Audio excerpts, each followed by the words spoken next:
I did a couple of armed robberies in my life. I paid for them. I did what I had to do. Did you ever go to jail?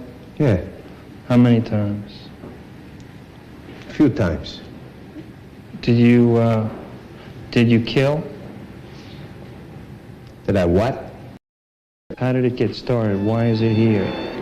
You're asking me? Yeah. I have no idea. You'd have to ask my brother the priest. Do you believe in God? You gotta ask me that? I would never be here if there wasn't something bigger than us all. Fell in love with a little girl in the neighborhood about 3 months after I got married. It's really hard for me to explain. I just went downhill from there. It was an eventual divorce, and that's why my kids and me are not that close. And I wish I could have changed that somewhere along the line. I was madly in love with this girl. I mean, I was madly in love with her. I left my wife for her, left my 2 kids for her. Don't ask me why. I used to just, I was quiet around her. But the moment somebody would look at her, or I would think they were looking at her, or maybe even you're right. Maybe I wanted to show her that I was in her defense. I gave a lot of guys beatings for her.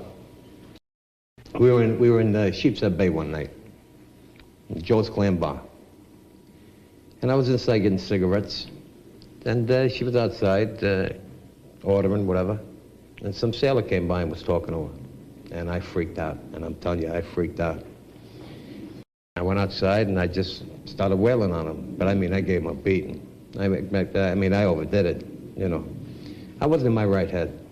I mean, it was a bad time in my life. That's why I'm telling you about it. I'm not ashamed of it. I am ashamed of it, but this helps me.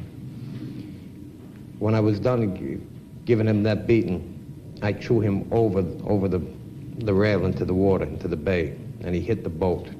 There was a fishing boat there. He hit the boat, and I don't even know till this day what happened to this guy. I just took him and I ran, got in the cab and disappeared. Was your girlfriend with you? When Yeah, yeah. What'd she say? She was hugging me and kissing me. Is that crazy? I have no explanation for my actions. How do you explain her abandoning you when you got arrested?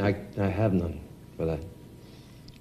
And I used to think when I was in prison, how could she have done this to me? I mean, I would have died for her. I would have stood there and you could have put a bullet in my brain. You could have shot me from the toes to my nose. I would have never said peep. The first 6 months in the can, I had a real bad time. I was madly in love with her. And she didn't come to see me. She didn't even stand in the back of the court and wave goodbye to me when I went away.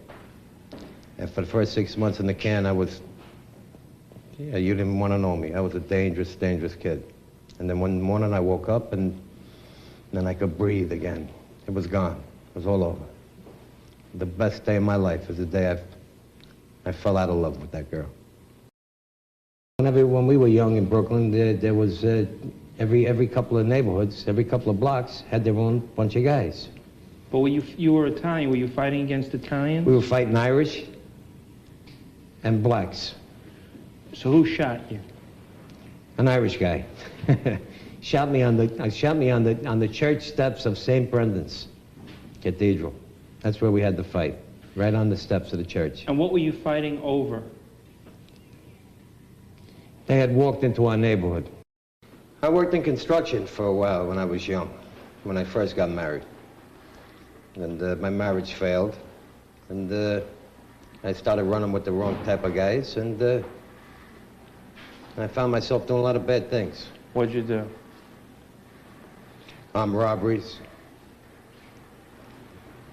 taking off bookmakers. I was a crazy kid. I did time at Sing Sing, Auburn, Walkill. I did time all over. Which was the least pleasant?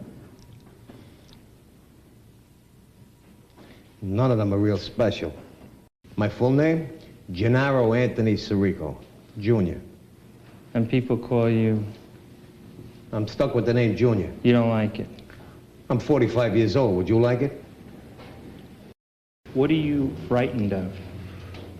Being alone, I guess. Dying alone? Living alone? Yeah. Being alone, you know. I've been alone a long time in the way I see things, you know. I have a family and whatnot, but I got a big wall up. Did you ever kill anybody? No. Why not? Why didn't I kill anybody? Yeah. That's a funny question. Well, how can I answer that? Truthfully. No, I didn't kill nobody. If someone offered you $1 million to kill a stranger right now, would you do it? No. No, I wouldn't do it. Why not? I don't need the money. Are you afraid to die? No. The last thing on my mind. You ready to die? Oh, yeah. Yeah. That doesn't frighten me at all. Are you eager to die? I used to be. I lived a life. My father died a brave man. He was dying for 5 years. I just lost him last year. Matter of fact, I stayed with him the whole year prior to his passing away. And that's when I got close to my father. My father was a great guy. I'm like my father. He never expressed himself. There's a lot of love in him, but, you know, he held it in. The last year I had a wonderful time with him. 45 years, I caught up with it in 1 year. He never said peep. He never said peep. And he suffered for quite a many years, 5 years.